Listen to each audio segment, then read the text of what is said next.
Hey guys, so here I have the newly released model of Puma's quote-unquote power line, which is the evoPOWER 1 in the FG Soleplate. And I have to say that I was extremely excited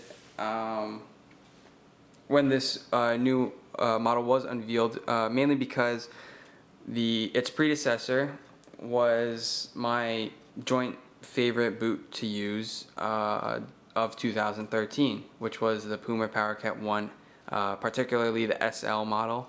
I was the huge fan of. And so getting right into it, the main hype surrounding new models is, of course, the new technology, which is incorporated into the boot. And so starting off, which I believe is probably the biggest improvement, is this new Soleplate. We can see the conical studs, mainly for rotation, and then the stability, the bladed studs for proper traction, and then the 4 heel studs. And the main focus is this graduated support system, I want to say it's called. I forgot the exact name of it, but basically it's just like a spine with these little crosses that imitate, I guess, like a rib cage. And basically its function is like the spine. Its movement is like the spine. It helps create this natural movement at the base of the foot. And many of you probably heard of Puma's research into the evoPOWER, which is that you generate the most power when striking the ball when your foot is allowed to continue its movement, its natural movement. So while striking the ball, and we can see that was incorporated with these lines through the Soleplate to make it a little bit thinner. That creates this right there, that natural movement of the foot when striking the ball. So I'm excited to see how that plays out when using the evoPOWER. I guess next I could talk about this Adapt Light, which is the synthetic used on the upper of the evoPOWER.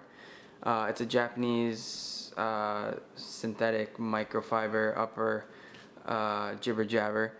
Basically, it does feel similar in texture to the older Vapors from Nike, which is a synthetic that I liked. But this one, I have to say, is a little bit more impressive, as it has this sort of plushy feel to it.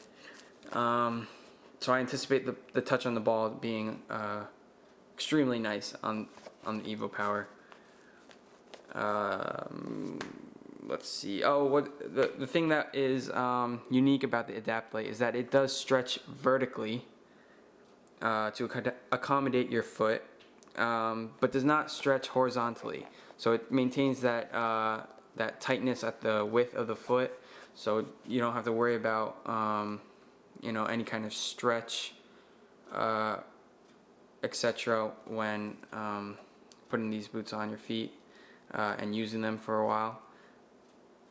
The Adapt Light, like I said, extremely soft, and you can see that I'm barely applying any pressure to this upper, and you can see how it's just conforming with the movement of my finger on the upper. So you can tell it's really soft, and it's really nice. It's nice and smooth as well. I don't know how that will play out on wet game days. I probably anticipate some sliding off, which isn't great. But only time will tell. Once the weather starts clearing up, I could finally get a test going with these boots.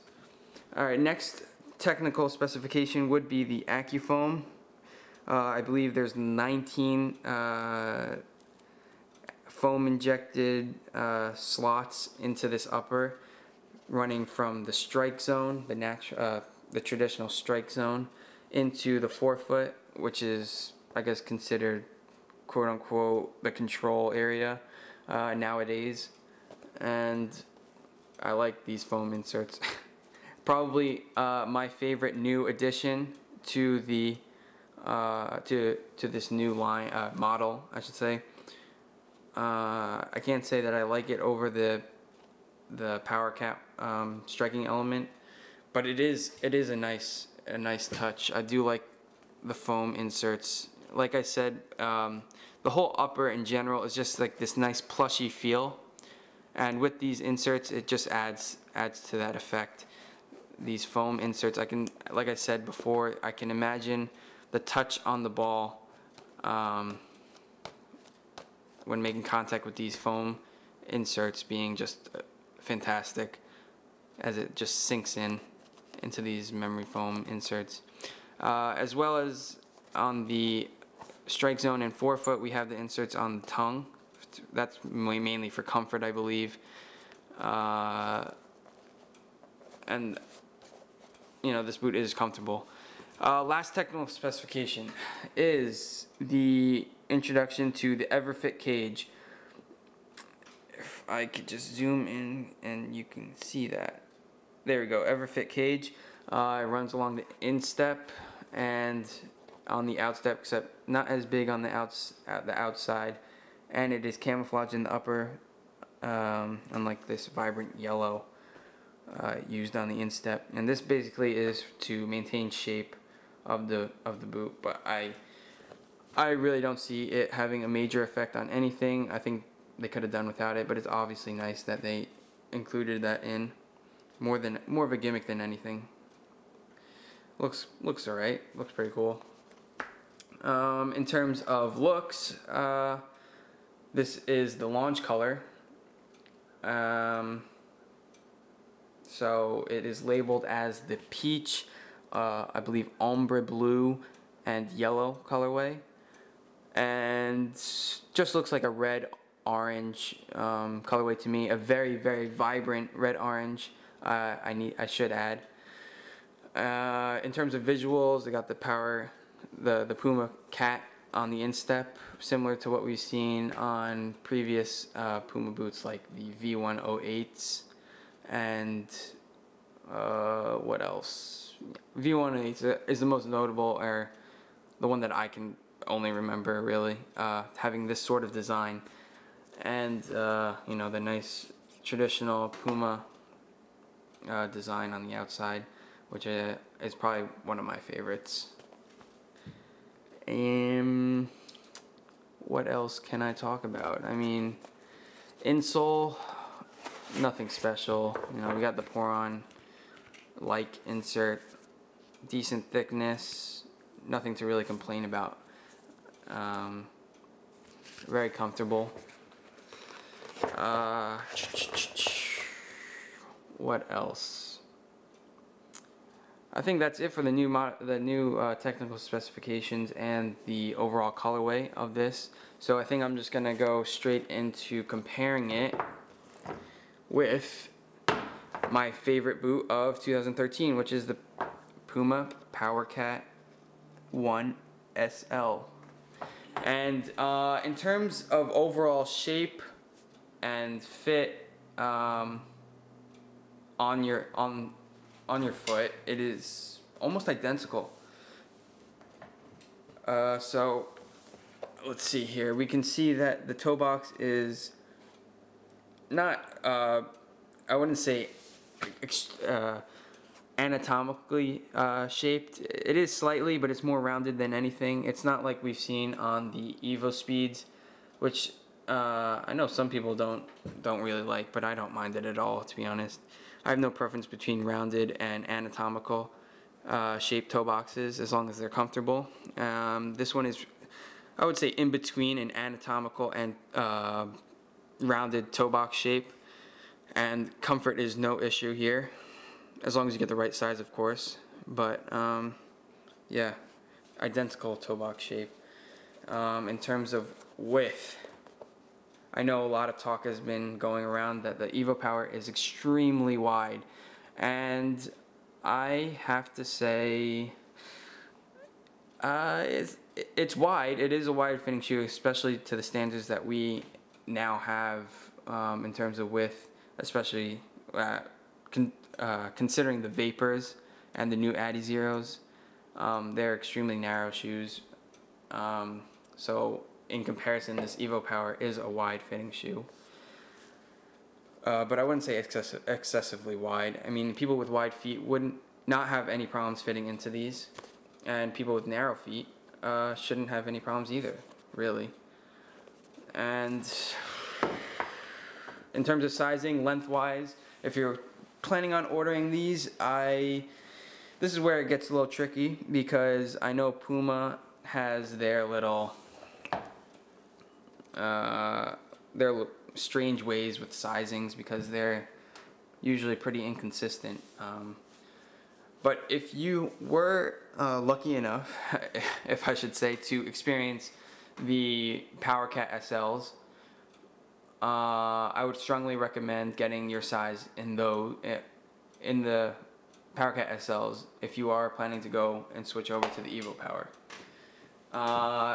So if that being said, if you do not have any experience with Puma in general, or really the PowerCat line, I would give you the advice of this. If you like a tight-fitting shoe, you know, tight to the foot kind of feel, then I would suggest going true to size. Mainly, like I said before, the Adapt Light has that tiny bit of vertical stretch to it. Very tiny, not significant, but it is. I do anticipate it's a tiny bit of stretch coming from it. And with that being said, if you like a more relaxed fit, a little bit more room for your toes, wiggle room, I know a lot of people do like that, I would suggest going half size up, because it is a tight fitting shoe. There's no doubt about that. Personally, I do like my boots fitting fairly tight. I like that tight to the foot feel, and so I got my normal size 9 in the evoPOWER, and it does fit perfectly with cushioned socks on. And same goes for the PowerCat 1 SL. Just to mention, if you haven't tried the PowerCat SL and you do want to do so before getting the evoPOWER, not a bad idea, because these are going for very, very cheap now. As I see them for, you know, ranging from $65 to $90 brand new in box, which is a great price for these, because sadly Puma is an overlooked brand over Nike and Adidas, and I personally think that Puma is better than Adidas, especially as of late. But anyway, aside from that,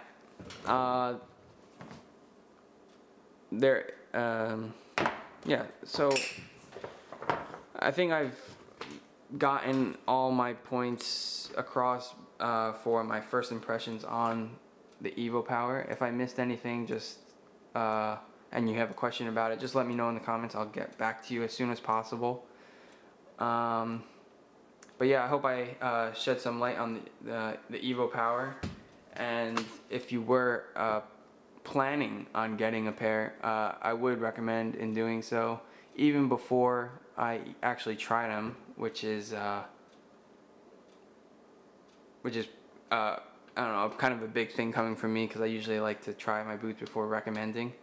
But on feet, I can already anticipate I'm gonna like these definitely.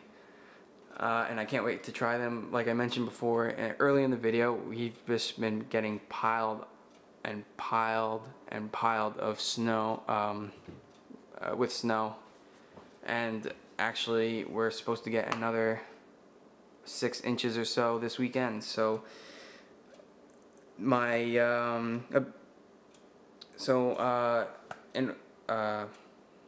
in regards to testing these out, we're gonna have to wait a while. I'm gonna have to wait a while. But as soon as that snow is gone, these are gonna be straight into testing, and I will get a review out as soon as possible. But yeah, any questions, just leave them below, and I should have some other unboxings coming out soon. One of a personal project I did in terms of customization of a pair of Nike Premiers. So just stay tuned for that. It looks pretty cool, and I'll have like a tutorial / unboxing of those. Thanks and bye.